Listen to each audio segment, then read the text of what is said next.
Selamat datang kawan pajak di Pajak Muntok Podcast, satu-satunya podcast pajak di Bangka Barat.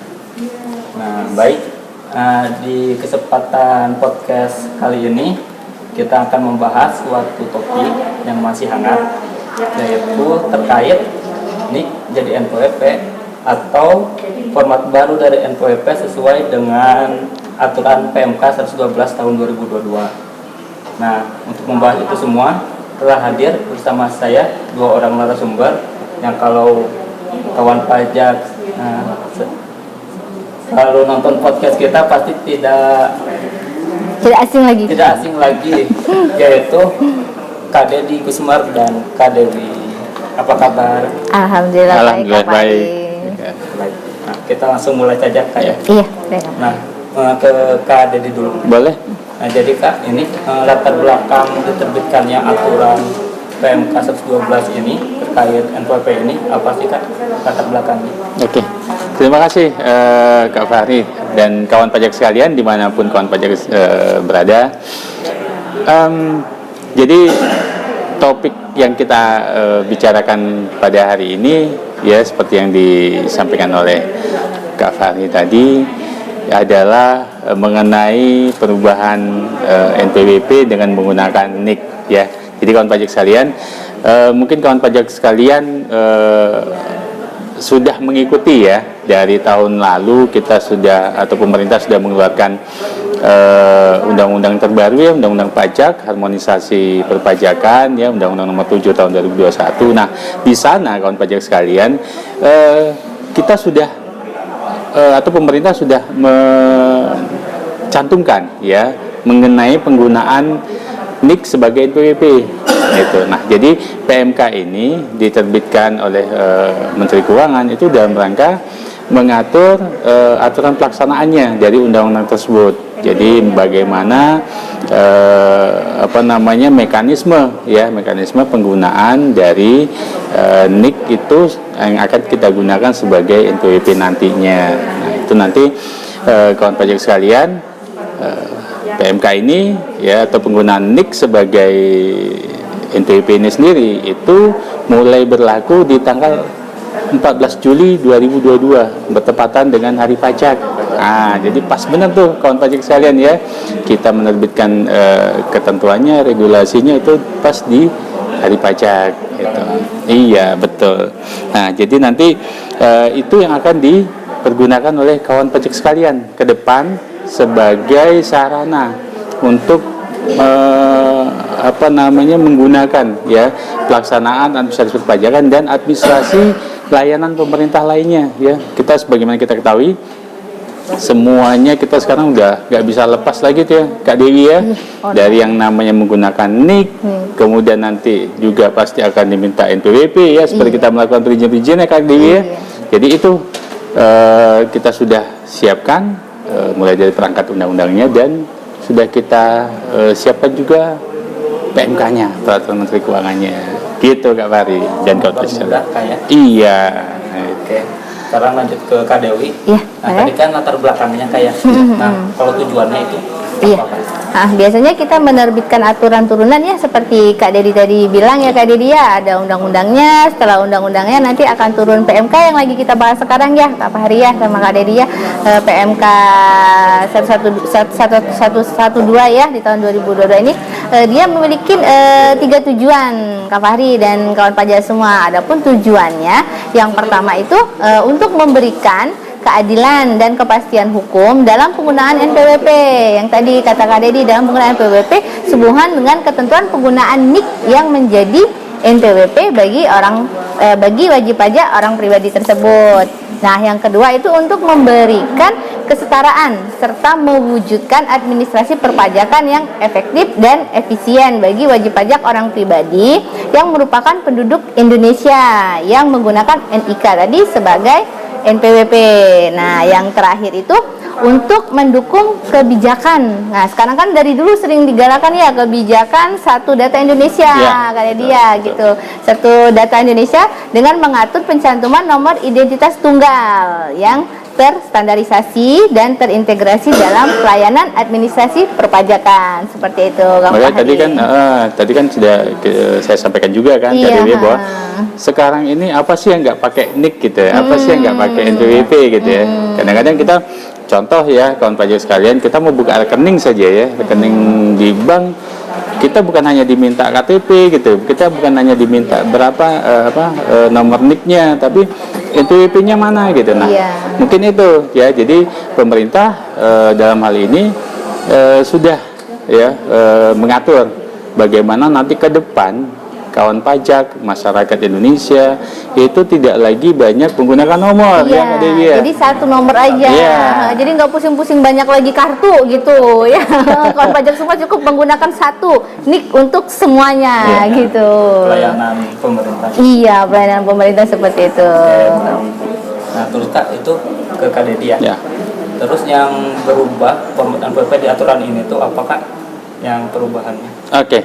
Nah, jadi yang perlu kawan pajak sekalian ketahui ya, perubahannya jelas dari sisi digit ya, karena kita akan menyesuaikan atau menggunakan NIK itu sendiri sebagai NPWP. Nah, kalau NPWP yang selama ini kita pakai itu ada 15 digit.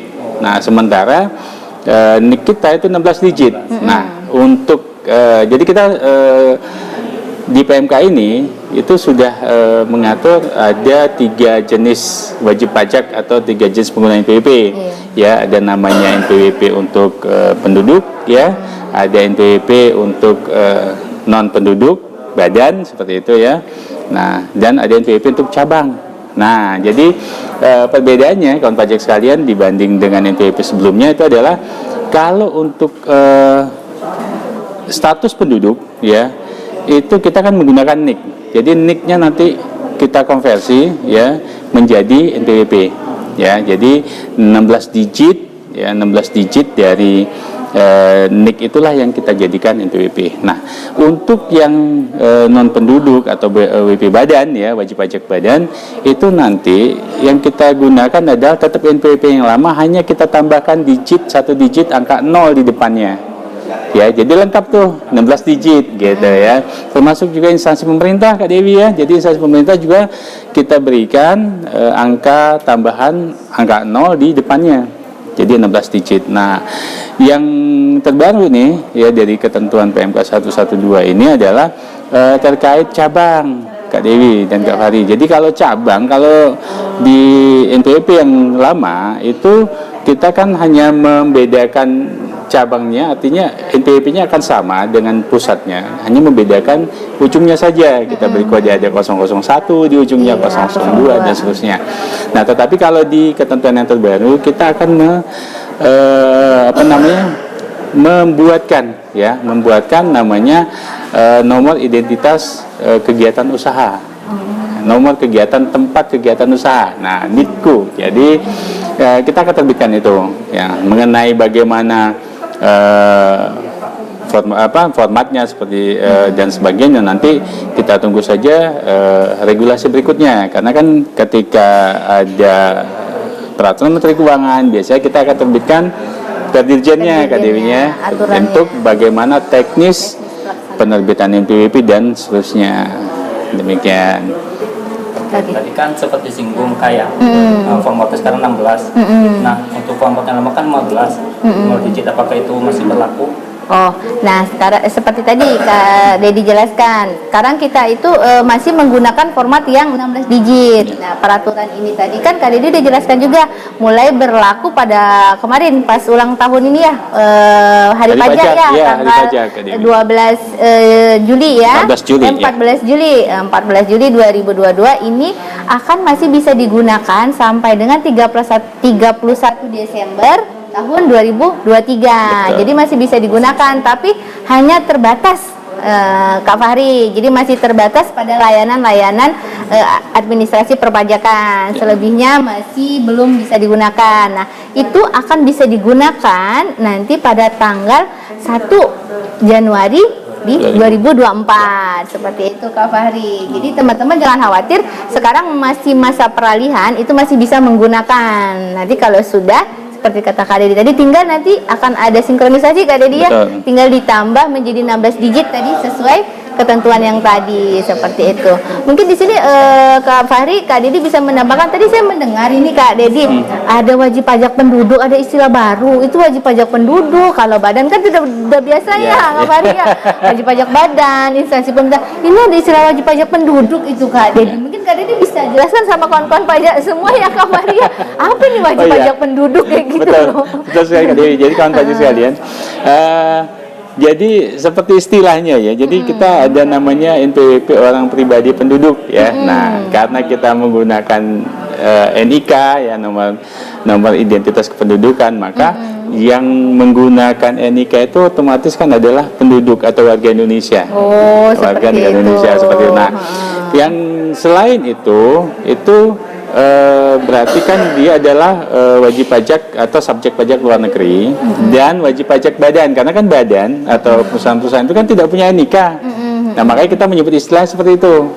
Ya, gitu. Jadi di perusahaan-perusahaan kan kita tidak mengenal NIK, karena NIK itu untuk orang ya, untuk warga negaranya ya. Jadi kalau selain itu termasuk yang namanya instansi pemerintah, itu kita menyebutnya adalah NPWP non penduduk, begitu. Ada istilah baru ya jadi Kak Fahri ya kita ya. Selama ini taunya wajib pajak orang pribadi. Nah, gitu, makanya kalau biasanya kita kenal ya kawan pajak sekalian adalah wajib pajak itu NPWP-nya adalah NPWP orang pribadi, NPWP badan, NPWP instansi pemerintah seperti itu. Ya, jadi kedepannya kita hanya mengenal istilah itu saja ya. NPWP orang pribadi penduduk, non penduduk atau badan, dan instansi pemerintah dan cabang gitu ya. Seperti itu. Oke. Nah, terus bagi wajib pajak nih yang udah PPP lama, itu bakal otomatis berubah kakak nanti waktu peraturan diterapkan. Nah, jadi begini kawan pajak sekalian ya. Jadi untuk perubahan ini sendiri kita ada nama mekanismenya validasi. Ya, validasi. Nah, validasi itu bisa kawan pajak lakukan sendiri ya. Bisa dilakukan sendiri dengan cara ya, ini bagi kawan pajak terutama yang sudah biasa menggunakan DJP online, Kak Fahri. Jadi di sana di bagian profil wajib pajak itu sudah disediakan Kak Dewi juga ya. Sediakan menu ya untuk kita menginput NIK ya. Nanti ada tombol atau ada bagian validasinya apakah NIK kita itu istilahnya sepadan ya, bahasanya sepadan dengan data dari Dukcapil. Nah, kalau misalnya sepadan itu akan tervalidasi dan NIK-nya akan menjadi valid ya, terkoneksi atau tersinkron dengan NPWP kita. Nah, ketika itu sudah tervalidasi maka ya NIK kita sudah bisa dipakai nih ya untuk nantinya melayani administrasi perpajakan dan administrasi pemerintahan lainnya. Nah, seperti kata Kak Dewi tadi, mungkin saat ini sampai dengan akhir Desember 2023 kita masih sebatas administrasi perpajakan ya Kak Dewi ya. Nanti ke depan itu bisa otomatis langsung digunakan untuk layanan pemerintah lainnya kalau memang dia sudah tervalidasi dari sekarang. Jadi bagi yang belum tervalidasi pun itu nanti kita kantor pajak itu akan mengirimkan klarifikasi namanya Kak Dewi. Jadi semua data-data yang ada di kita itu kan kita mintakan klarifikasi lagi ke wajib pajaknya. Kalau memang benar sesuai dengan keadaan sebenarnya maka itu akan dikirimkan kembali ke kita dan kita validasi. Gitu. Nah, kalaupun misalnya ada perubahan, ada data yang sudah tidak sesuai dengan keadaan sebenarnya, maka wajib pajak tadi itu mengajukan yang namanya perubahan data. Begitu ya. Termasuk misalnya alamat ya, alamat tempat kegiatan usaha ataupun misalnya NIK-nya pun mungkin ada wajib pajak lama yang terdaftar yang belum menggunakan NIK saat itu, bisa silakan cantumkan NIK-nya. Itu supaya bisa digunakan. Itu kawan pajak ya. Terima kasih Kak atas penjelasannya. Sama-sama Kak. Jadi intinya perubahan NPWP ini dapat mempermudah ya. Betul. Betul sekali ya. Terintegrasi ya, betul Kak Fahri. Nah, luar biasa sekali perbincangan sore kita kali ini. Bagi kawan pajak sekalian yang mungkin masih ada pertanyaan atau request, kita akan podcast tema apa di lain waktu, bisa komentar di kolom komentar. Terima kasih Kak Dewi Ya. dan Terima kasih, Pak Kak Heri. Deti Usmar. Sama-sama Kak Fahri, Sama-sama, Kak sama-sama Fahri. kawan pajak sekalian, sampai jumpa di kesempatan yang akan datang. Di episode yang Kita lain. tutup dengan slogan seperti biasa, pajak kuat Indonesia maju. Oke. Hitungan ketiga Kak ya. Ya. 1, 2, 3. Pajak kuat, Indonesia maju.